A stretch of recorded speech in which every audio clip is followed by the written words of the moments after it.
दिनांक 25 मे 2025 रोजी नवापूर शहरातील गोरक्षकांनी गोहत्या बंदीच्या कायद्याची कडक अंमलबजावणी, शासनाच्या आदेशाचे पालन करणं, अवैध वाहतूक कत्तल करणाऱ्यांवर कठोर कारवाई करण्याचं निवेदन या गोरक्षकांनी पोलीस आयुक्त, जिल्हा पोलीस अधीक्षक, तहसीलदार नवापूर, पोलीस निरीक्षक नवापूर, मुख्याधिकारी नवापूर यांच्याकडे दिलाय। महाराष्ट्र शासन गृह विभागानं परिपत्रकान्वये महाराष्ट्र शासनानं स्वदेशी गायींना राज्यमातेचा दर्जा दिला असून संपूर्ण राज्यात गोवंश हत्या बंदी आणि अवैध वाहतुकीला कायद्यानं प्रतिबंध केलाय।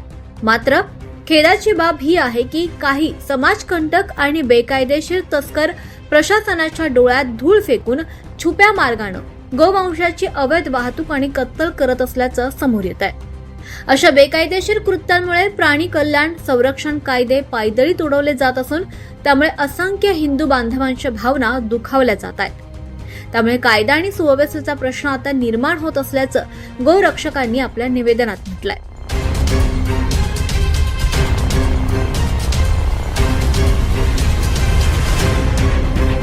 तसंच पुढे निवेदनात नमूद केलंय की या संपूर्ण गंभीर बाबींची दखल घेत महाराष्ट्र शासनाच्या 21 मे 2026 रोजीचं नवीन विशेष परिपत्रक जारी केलंय। या शासन आदेशानुसार राज्यातील सर्व पोलीस प्रशासनाला गोवंश हत्या संरक्षण कायद्याची अंमलबजावणी करण्याचे स्पष्ट आदेश करण्यात आलेत।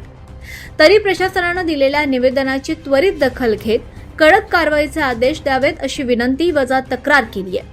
दरम्यान गोवंश हत्या कायद्याची कडक अंमलबजावणी करत बेकायदेशीर बाबींना आळा घालण्यासाठी प्रशासन आता कटिबद्ध असल्यानं प्रशासनाने सांगितलं असून गोरक्षकांनी प्रशासनाचे आभारी व्यक्त केलेत। निवेदनावर गोरक्षक दर्शन दीपक पाटील, गोरक्षक श्याम नारायण गावित, गोरक्षक जितेंद्र लालाजी आहिरे, गोरक्षक पंकज भास्कर सूर्यवंशी, गोरक्षक रामचंद्र नारायण सोनावणे, गोरक्षक राहुल प्रकाश दुसाने, गोरक्षक कमलेश पाटील, गोरक्षक गोपी हिरालाल सैन, गोरक्षक ईश्वर पाटील आदींच्या सह्या तहसीलदार नवापूर, पोलीस निरीक्षक नवापूर, मुख्याधिकारी नवापूर यांना दिलेल्या निवेदनावर आहेत।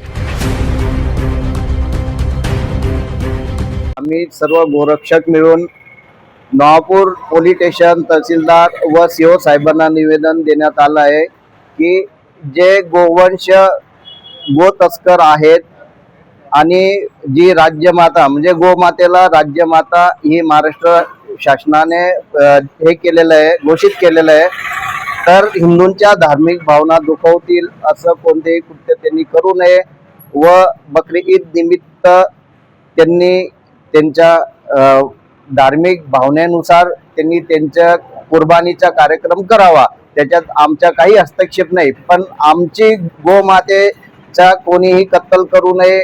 त्याच्या गोवंशची जल कत्तल करण्यात आली तर महाराष्ट्र शासनामार्फत जे कोणी असेल, जो आरोपी असेल त्याला मकोका अंतर्गत त्याच्यावर कारवाई करण्यात येईल।